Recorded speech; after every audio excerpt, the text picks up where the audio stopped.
All right, welcome back, everyone. Ready for another deep dive? Let's do it. Okay, cool. Today, we're going to be looking at a single source, a YouTube video from Fox News. The title is Trump Speaks at First Ever White House Crypto Summit. Oh, interesting. Yeah, and we're going to kind of unpack some of the key takeaways from this event and think about, what it all means. Yeah, I mean, just the fact that it was the first ever White House summit that was solely dedicated to, digital assets, I think that signals, kind of a change in how the U.S. government was approaching cryptocurrency. Yeah, especially under the Trump administration. Right, exactly. And the video definitely captures a pretty celebratory tone. Hmm. You've got all these key figures from the Trump administration there.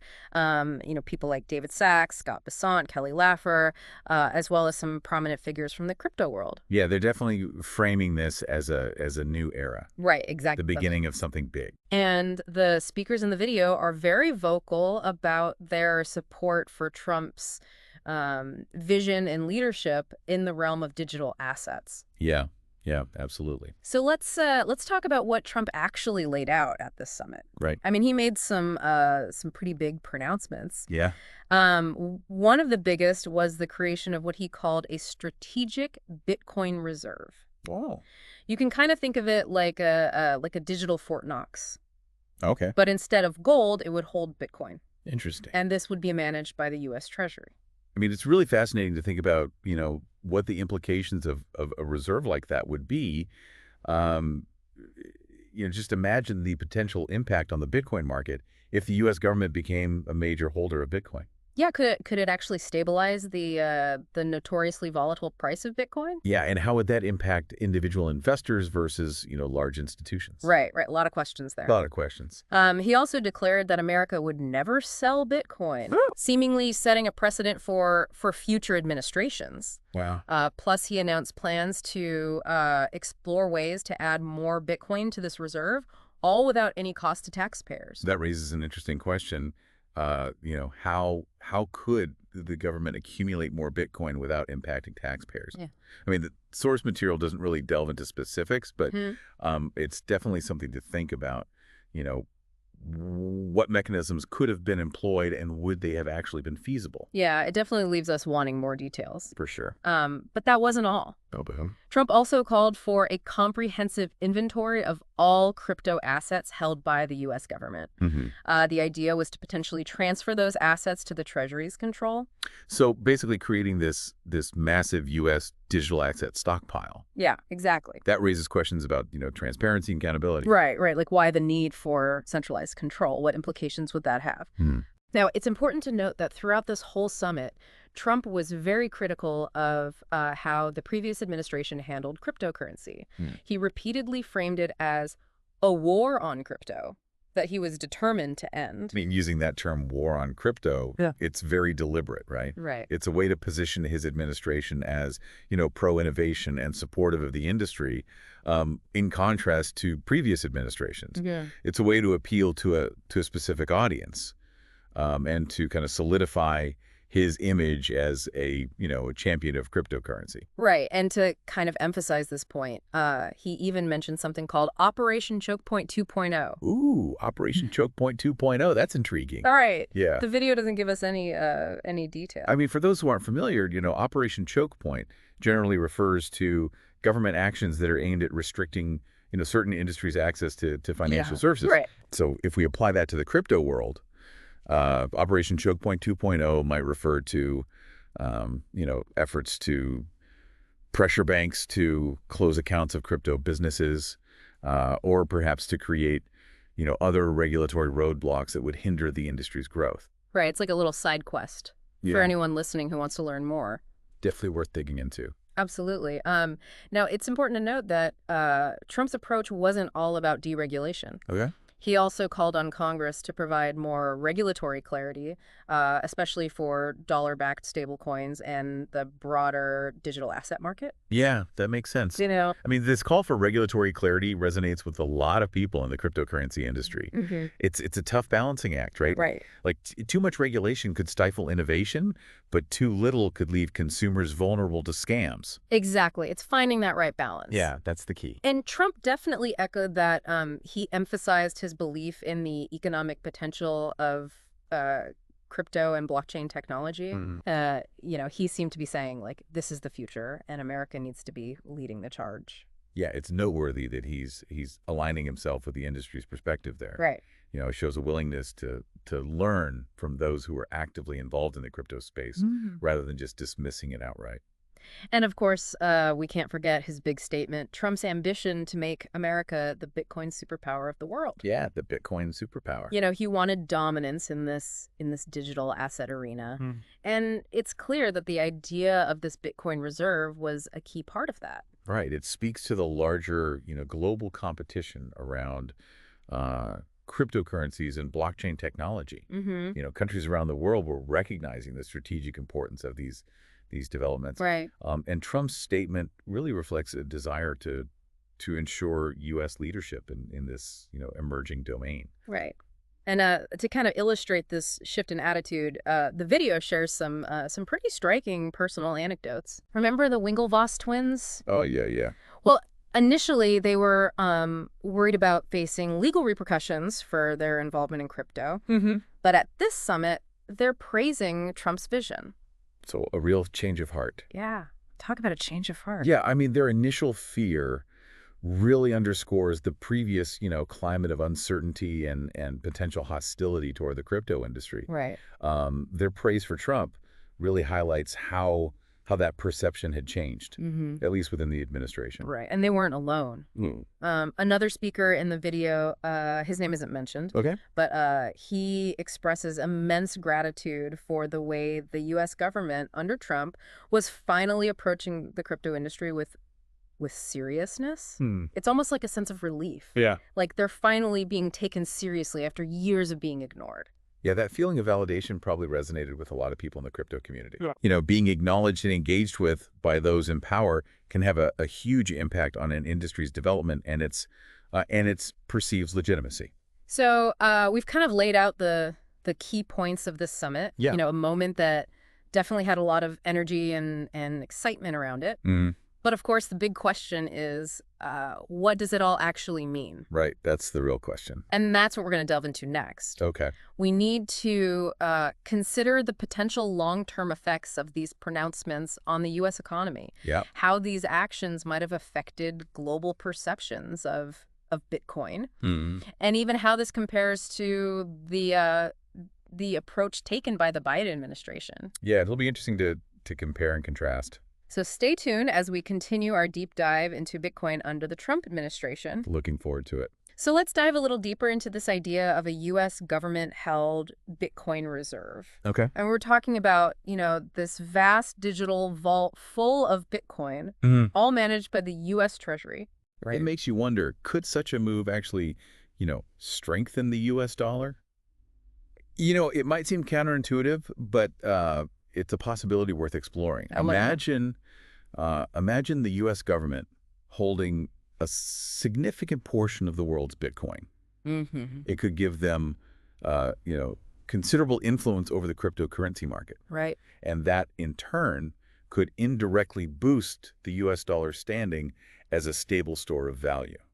So instead of Bitcoin replacing the dollar, it could actually enhance it. That's one potential scenario. Wow. I mean, the creation of a strategic Bitcoin reserve, it would have been, a bold statement. Right. Signaling the U.S. government's intention to be a major player in this new financial landscape. But let's be realistic. A move like that wouldn't be without its challenges. Yeah. The crypto market is famous for its volatility. How would the government manage the risks of holding such a large and unpredictable asset? That's a crucial question. Right. Managing a Bitcoin reserve would be no easy task. Yeah. Think about the constant price fluctuations, the security concerns, the difficulty of integrating a decentralized digital asset into a traditional financial system. Right. These are complex issues. And we can't forget about the potential for, political backlash. Oh, for sure. Imagine the criticism, that Yeah. the government is gambling with taxpayer money on Bitcoin. Absolutely. The optics would be a major consideration. Right. Critics would undoubtedly voice concerns about, the government speculating with public funds and potentially exposing taxpayers to unnecessary risks. So the Bitcoin reserve idea, it's a bit of a double-edged sword. Mm-hmm. Huge potential rewards, but also substantial risks. Yeah, It makes you appreciate how carefully the government would have to weigh those factors. precisely. Such a decision would require, in-depth analysis, Right. taking into account the potential benefits alongside the inherent challenges and uncertainties. Yeah. Okay, so let's shift gears a bit and look at Trump's call for Congress to regulate the broader crypto market. Yeah, okay. How do you think that would have played out? Well, regulating a technology like cryptocurrency is tricky. Yeah. It's decentralized and constantly evolving. Right. So it requires this delicate balancing act. Right. You want to encourage innovation, but you also need to protect consumers Right. and maintain market stability. It's a tough line to walk. It is. It is. Too much regulation, you stifle progress. Mm-hmm. Too little, you leave the door open for fraud and scams. Exactly. Finding the right balance is crucial. Yeah. That's why it's so important for regulators to engage in open dialogue with the crypto industry and to be adaptable as the technology develops. You need regulators who are flexible and responsive, Yeah. able to anticipate trends and identify potential risks. I like that, flexible and responsive. Yeah. They need to be able to implement regulations that are both effective and adaptable to the ever-changing nature of this space. Okay. Let's talk about the global implications for a moment. Okay. Remember Trump's goal of making America the Bitcoin superpower? Mm-hmm. Was that a realistic ambition, or was it more about posturing? Well, even during Trump's presidency, the global race for dominance in the digital asset space was heating up. Yeah. Other countries like China were making significant strides with their own, digital currencies and blockchain initiatives. So it was a multiplayer game. Yeah. With everyone vying for a piece of the crypto pie. Exactly. And the U.S., with Trump at the helm, Yeah. wanted to assert its leadership in this technological revolution. But wasn't China already ahead in some ways? Well, I mean, they adopted blockchain technology early on, Yeah. and were already experimenting with a digital yuan. True, China had made considerable progress. Yeah. But the U.S. still held certain advantages. Its strong financial institutions, its robust regulatory framework, Right. and the global appeal of the U.S. dollar. Right. It was a close race, Yeah. and the outcome was far from certain. It sounds like the stakes were high. They were. Control over digital currencies and blockchain technology could potentially reshape the balance of economic and political power worldwide. Absolutely. The decisions made by various governments during this period would likely have, far-reaching consequences. Okay, so let's circle back to those personal anecdotes from the summit. Okay. We heard from the Winklevoss twins, who initially feared legal repercussions, Right. but now praised Trump's vision. Mm-hmm. And there was the unnamed speaker expressing gratitude for the government's new seriousness about the crypto industry. Yeah. What do these stories tell us about the shifting perceptions of cryptocurrency during this era? Those anecdotes, they provide a glimpse into the changing attitudes Right. within both the crypto industry and the government. Mm-hmm. They highlight a transition from a climate of, uncertainty and potential hostility Yeah. to one of greater acceptance, even enthusiasm. So it's like the crypto community was finally being welcomed into the mainstream. In a sense, yes. Okay. The Trump administration's embrace of cryptocurrency, it signaled a shift in the political landscape. Mm-hmm. It suggested a growing recognition of the potential benefits of digital assets. Yeah. And a willingness to engage with the industry on a more serious level. But we have to acknowledge that not everyone was on board with Trump's crypto agenda. Of course, of course. What concerns might critics have raised? Well, critics would likely have pointed to the potential risks associated with a government-backed Bitcoin reserve, Mm-hmm. the complexities of regulating a decentralized technology like cryptocurrency, Yeah. and the possibility of unintended consequences. Right. It's important to consider those perspectives as well. It's clear that there were legitimate concerns Mm-hmm. and dissenting voices. It Yeah. wasn't all, smooth sailing. Most not any major policy shift, Right. especially one involving a technology as disruptive as cryptocurrency, is bound to generate, debate and opposition. Now, before we move on to compare Trump's approach with Biden's, Okay. let's address one more crucial piece of this puzzle. Yep. The role of the U.S. dollar in this evolving digital landscape. Ah, yes, the greenback. Right. How would Trump's vision for a Bitcoin superpower have impacted the U.S. dollar's position as the world's leading reserve currency? Right. That's a question a lot of people are asking. It is. It is. Would embracing Bitcoin have ultimately strengthened the dollar or weakened it? It's a complex issue with no easy answer. Yeah. Some argue that embracing cryptocurrency could have bolstered the U.S. dollar's position. Mm-hmm. It would demonstrate the country's commitment to innovation, Right. and solidify its role as a financial leader. It's like saying to the world, we're not afraid of the future. We're embracing it. Exactly. By being at the forefront of the digital asset revolution, Mm-hmm. the U.S. could potentially, reinforce its global standing. But couldn't you also argue that promoting Bitcoin might actually undermine the dollar? Yeah, that's It would create a competing currency Mm. and potentially erode confidence in the traditional financial system. that's a valid concern. Right. The rise of cryptocurrencies does pose a challenge to traditional fiat currencies like the U.S. dollar. Yeah. It's something that central banks and governments around the world are watching very closely. It's a delicate balancing act. It is. On the one hand, you wanna foster innovation and Mhm. stay ahead of the curve. But on the other hand, you need to safeguard the stability and integrity of the existing financial system. That's the dilemma facing policymakers. Mhm. And the choices they make during this critical period could have a profound impact on the future of the global economy. All right, so we've covered a lot of ground. We have. We've explored the potential implications of a U.S. government-held Bitcoin reserve, Mhm. looked at the challenges of regulating a decentralized technology, and Right. even touched upon the global race for dominance in the digital asset space. We've also seen how Trump's vision for a Bitcoin superpower generated both excitement and concern, Mm-hmm. reflecting the complex and ever-changing nature of the cryptocurrency world. But our deep dive isn't over yet. We've still got to compare Trump's approach to that of the Biden administration. Yeah, interesting. And examine whether his vision of a Bitcoin superpower ultimately came to fruition. Right. All right, so we've spent a lot of time on Trump's approach to crypto, but how does that compare to, what we've seen with the Biden administration? Well, it's interesting because both administrations definitely saw cryptocurrencies and blockchain as important, but their approaches have been pretty different. Yeah, Trump was big on the announcements, right? Those bold moves. He wanted America to be the Bitcoin superpower. Right, his whole style was about kind of being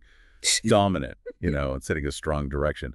But Biden's administration has been more cautious. They've been focused on regulation, protecting people, and looking at those potential risks with crypto. So less about the big show and more about building like a solid base. Yeah, that's a good way to put it. Biden's team wants to be thorough and really look at all sides. They see the potential, but also those challenges with this tech. It's almost like comparing someone sprinting to someone running a marathon. Trump went for that quick burst, but Biden's pacing himself for the long run. That's a great way to think about it. And I think these different styles show their philosophies too. So, two different visions for crypto in the U.S. But did Trump achieve that Bitcoin superpower goal? I mean, other countries were also trying to be the leaders in this space. It's tough to say for sure. Trump got people excited, but the concrete steps, well, those are maybe less clear. So, big talk, but maybe not as much actually happening. I think it's fair to say Trump's administration was more about setting a general direction than really changing the whole global crypto system. But even those signals mattered, right? That first White House crypto summit talking about a strategic Bitcoin reserve, wanting America to be the top dog, that had to make some impact. Oh, absolutely. Those actions, even if more symbolic, they really made crypto seem legitimate, put it on the map. It got people talking, even at the top levels of government. So like planting a seed, even if it didn't grow into a giant tree under Trump, it set things up for later. Exactly. And crypto never stops changing. Something big a few years ago might be normal now. That's what's so cool about it. Always moving, always pushing boundaries. Yeah, and as this tech keeps getting better and we understand it more, we'll see governments and the whole world react in even bigger ways. Well, I think we've really broken down this big moment in crypto. We looked at what happened, different opinions, and what it all could mean in the long term. And hopefully you listening out there have a better grasp of this complex and super fast changing world. But remember, this is just one piece of the story.